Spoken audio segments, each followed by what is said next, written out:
trying to say is that, like, if we think about, like, if we never stopped marketing as music and made, like, these cinematic beat vlogs, like, bro, this is what we're doing.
Yo, I'm here.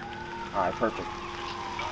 There's no better way to trust God than making music for me, because it starts with a vision, right? God gives you the raw talent, you're working at something, right? But then you have to see the vision through. So you go into the studio, start making something. You don't really have, maybe you have a sense of direction, maybe you don't. And from there on, you're trusting the talents that he gives you, the work that you've put in the silent place, and you're seeing the whole vision just form in front of your eyes. Honestly, man, this is the truth. Like, I never have really looked at it like that ever until maybe you say it like that.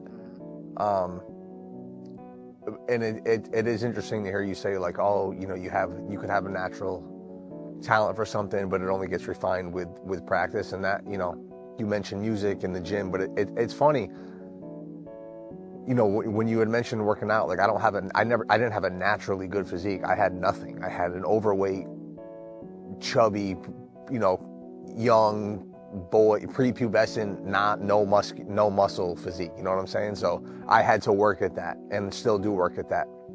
But the music, dude, I feel like was something that was the opposite, in which I had a natural talent for it. I wasn't really working. I never took a lesson. I don't know how to read music. I'm not saying I'm great at music, but I was able to, I guess, looking back, be blessed with a natural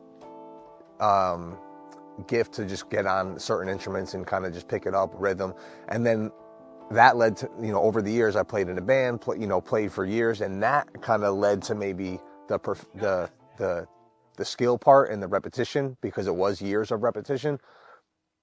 But I did have a natural gift. I feel like, I hate to even say a natural gift, like it sounds like me saying, like, oh, I'm so great, I have a gift. I don't mean it like that. It came naturally to me to hop on an instrument and to have rhythm.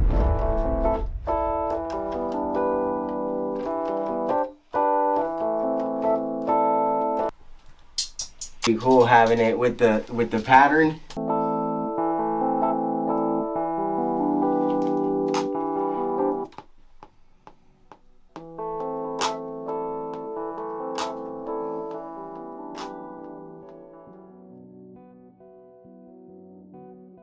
So you go from this level of submission to what God has already given you, right? And you're just submitting to the power that he's giving you to do it and the process.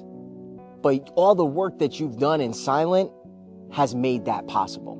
You know, because you could have like we talked about, you could have a knack for something, but if you don't do anything about it, it doesn't get refined, it doesn't get sharper, it doesn't get better. So for me, music is just a place where it took me a while to see it, but now that I see that, I just have to trust God blindly, go in there, do what I know how to do best, and before you know it, the vision is there. Yeah.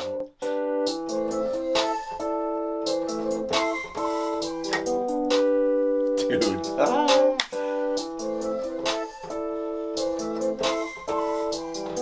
All right, we gotta lay that down.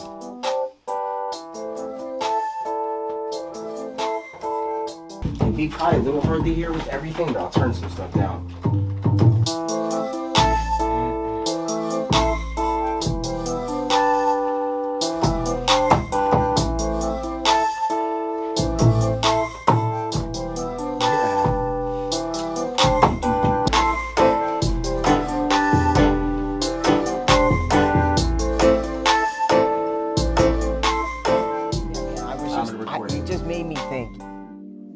just how wild it is how your story's still being written. And all the stuff that was in your past, it now kind of resurfaced. I don't know about you, like, yeah, music was kind of the newer thing, but you know, what you learn from fitness and athletics ties into how you do music and how you perform, ties into how you stay consistent with building now this personal brand and filming and music and scripting and doing what we're doing, podcasting. It's just really cool to see how you trust God, you submit, you practice, do those daily disciplines, all that stuff. And like we said, with divine timing, boom, the vision starts to come clear. Maybe not all at once. You know, I think the like you said, the vision comes clear. I think it comes clear with the consistency, dude. And that's, I mean, that's something I continuously, I fall short. That's it. It's like, I'll do something for a little bit, I fall short. Do something for a little bit, fall short, I'll stop. And I know me, it's like for me, it's like the consistency thing. Now, do you think it's the falling short may also be a moment to refine, you know, because you're always growing mentally, you know, and your vision is coming more clear. So it's maybe not, you know, you're not stopping. Well, are you always growing? Stopping. Are you always growing mentally? I don't know. I guess it depends on the person. Are you always growing mentally? Not if you're not doing things to help you grow mentally.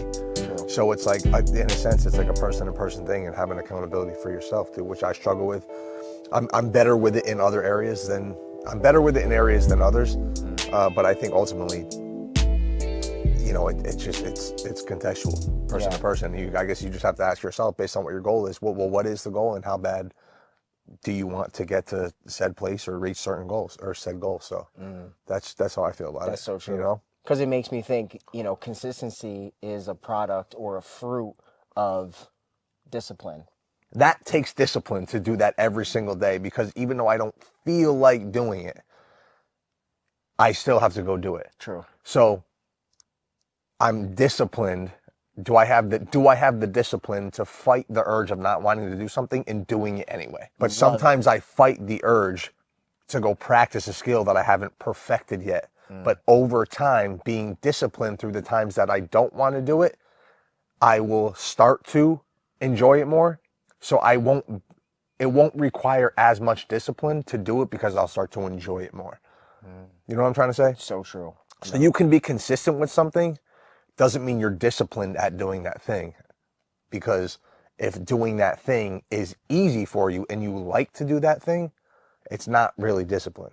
True. Because I think discipline, it's like you have to fight the urge to do something and do it anyway. That means you're disciplined. That's so true. You know what I'm saying? Yeah, that's so true. That's just me, but.